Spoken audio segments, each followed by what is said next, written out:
Welcome back, everyone. We're diving deep today into something I think we all crave more of: time. Yeah, that elusive time. Well, maybe not so elusive after today. Yeah. We're exploring this Chinese book. Hold on, let me make sure I get the title right.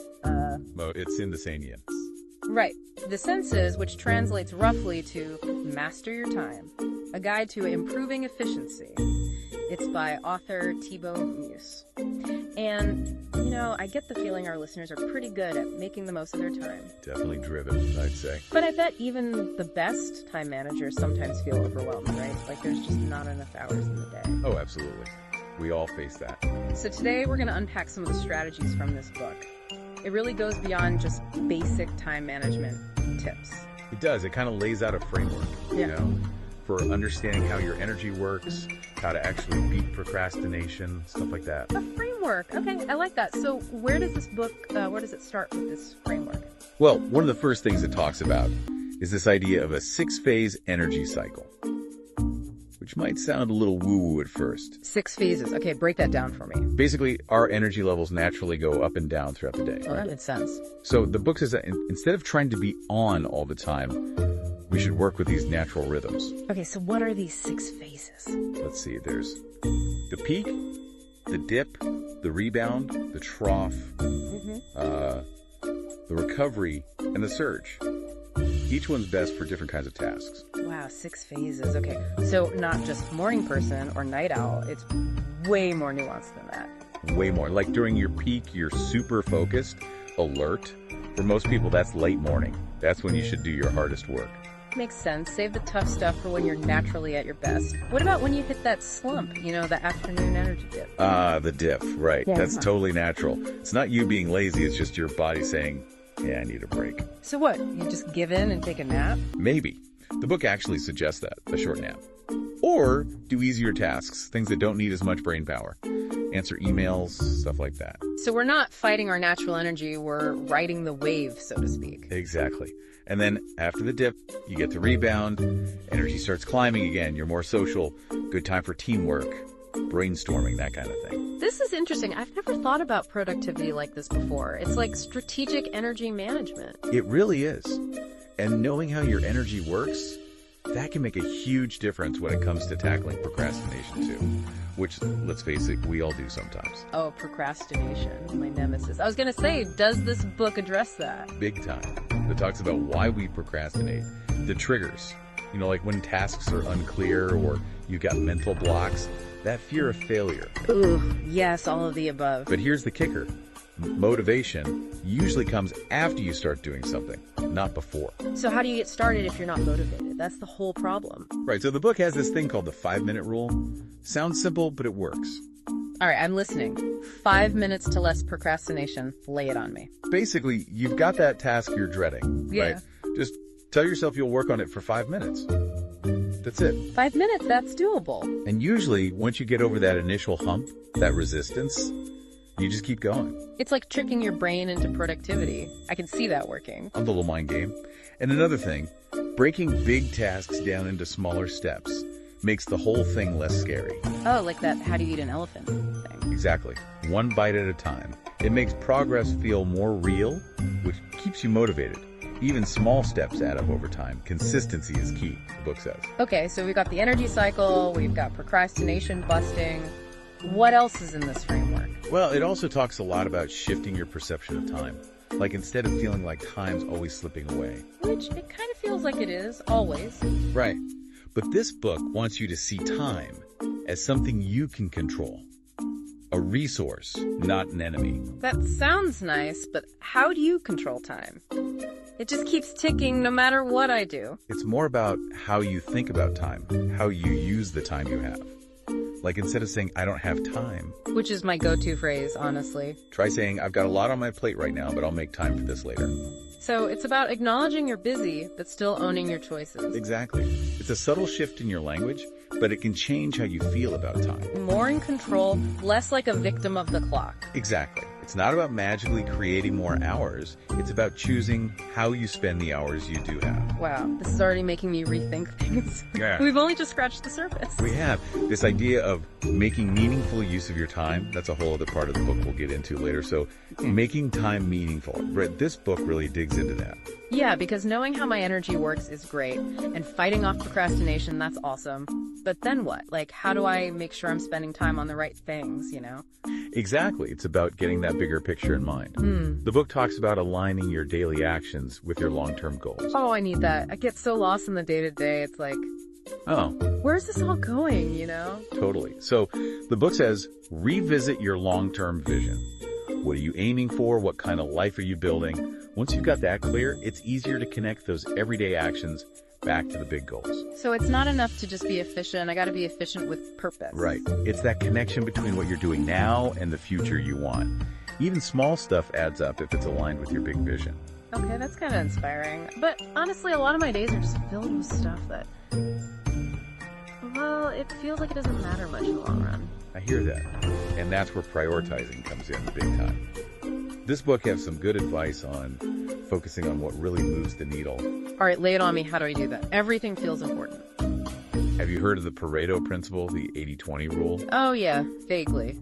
Like 80% of your results come from 20% of your effort, something like that. That's it. So find those high-impact actions, the 20% that make the biggest difference, and focus on those. Sounds good, but how do I know which ones are the magical 20%? One way is to write down all your tasks. Then ask yourself, which of these, if I nailed it, would have the biggest impact on my goals? Okay. And then what? I just ignore the rest. Not ignore, but maybe not sweat them so much. Ask yourself, which tasks, if I didn't do them at all, would it even matter? Wow, that's a good way to cut through the clutter. So once I've got those VIP tasks, then what? Schedule them. Actually, block off time on your calendar for those high-impact actions. Treat those blocks like a doctor's appointment. You wouldn't just skip it.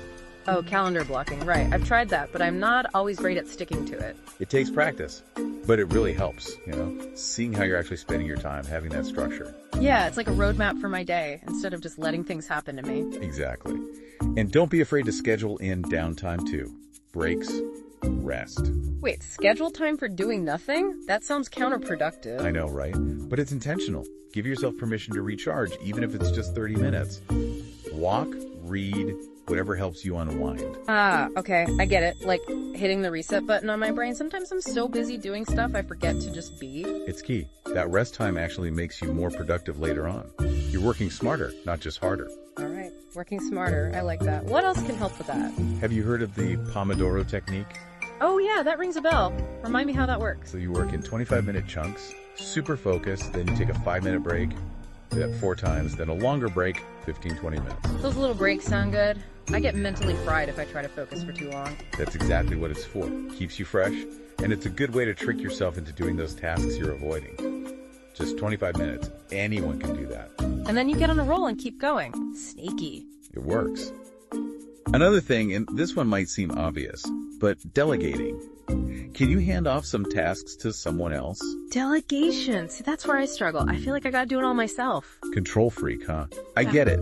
But delegating well can free up so much time and energy. Yeah. So you can focus on what only you can do. Yeah, that makes sense. And I guess it could help the other person too. Give them a chance to learn new stuff. Exactly. Win-win. And the last thing, super important, is be patient with yourself. This whole time mastery thing, it's a journey. Yeah, I get impatient. Like, why isn't my life perfectly organized now? It's going to take time. Some days you'll rock it. Other days you'll feel like you're back at square one. Just keep experimenting. Find what works for you. And celebrate the wins along the way, right? Yes. Even small wins. The goal is to build a life you love, that's fulfilling, that reflects your values. That's what this is all about. This is really making me think differently about time, not just as this thing to be managed, but as a way to build a life I'm excited about. That's awesome. And we've got one more part of this deep dive where we'll talk about some really specific tools and techniques to make all this happen. All right, so we've talked about this whole framework for mastering your time. aligning your actions with your goals, prioritizing what matters. But I'm thinking our listeners probably wondering, okay, that's great, but how do I actually do that? Like, what are the day-to-day tools and techniques? You're right. We've got to get practical. It's one thing to understand the concepts. It's another to actually put them into action. Exactly. So let's get into the nitty-gritty. What are some of your favorite strategies, the stuff that really makes a difference? Well, one that I always come back to is time blocking. Have you ever tried that? I have, but I'll be honest, I'm not always consistent with it. Sometimes it feels too rigid, I get it. It can take some getting used to. Yeah. But basically, you're scheduling blocks of time in your calendar for specific tasks. Like, this block is for writing, this one's for email, this one's for whatever, family time. So instead of just having this mental to-do list, I'm actually putting it on my calendar, assigning those tasks to specific slots. Right. It helps you visualize your day, see where your time's going, and it creates a structure that can really reduce overwhelm. Plus, you're more likely to stick to it if it's on your calendar, like an appointment. Yeah, it's like giving those tasks more importance, treating them like something I wouldn't just blow off. Exactly. Yeah. And here's a tip that might sound weird. Schedule in time for breaks. Like, actually block off time for nothing. Wait, what? Schedule time to just sit there? That seems so unproductive. I know it feels counterintuitive, but trust me, it's about being intentional about rest and recharging. Could be a walk, meditation, reading, whatever helps you decompress. Put it on the calendar. I guess I do get burnt out when I try to go all the time. Maybe I need to schedule those breaks in, like you said. It makes a difference. Those breaks actually make you more productive in the long run. Speaking of productivity, another technique the book talks about is the Pomodoro Technique. Have you heard of that one? Oh yeah, I've heard of it, but I've never really tried it. Tell me, how does that work again? It's super simple. You set a timer for 25 minutes, and you work on one task, completely focused, no distractions. Then you take a 5-minute break, do 4 of those cycles, then take a longer break, like 15, 20 minutes. I like that. Those little breaks would probably keep me from getting distracted knowing I have a break coming up. Exactly. It breaks down work into manageable chunks, and the breaks prevent burnout. Plus, it's a good way to trick yourself into working on stuff you might be avoiding. Just tell yourself, okay, 25 minutes, I can handle that. And then you get in the zone and end up working longer. Clever. Works like a charm. Now, another thing that's so important, but a lot of people struggle with, is delegation. Are there things you can hand off to someone else at work or even in your personal life? Oh, delegation. See, that's my weakness. I like to have control, It's hard to let go. I feel you. But delegating well can free up so much of your time and energy. Think of it this way. What are the things that only you can do that require your unique skills and talents? Focus on those and delegate the rest. That makes sense. And I guess it's a good opportunity for the other person too, right? They get to learn and grow. Exactly. It's a win-win. And the last thing I'll say, and this is so important, is be patient with yourself. Mastering your time, it's not a quick fix. It's an ongoing process. Yeah, some days I feel like I'm nailing it. Other days I'm like, well, what am I even doing with my life? Totally normal. It's going to be ups and downs. Just keep experimenting, keep tweaking your approach till you find what works best for you. And celebrate the small victories along the way. This has been such an eye-opening conversation. I feel like I have a whole new perspective on time and a bunch of new tools to try out. It's been great talking about this with you. And to our listener, remember, you have the power to shape your time, to create a life that truly reflects what matters to you. It takes effort, but it's so worth it. Couldn't have said it better myself. Thanks for joining us on this deep dive into mastering your time. And we'll see you next time for another exploration of how to live a more intentional and fulfilling life.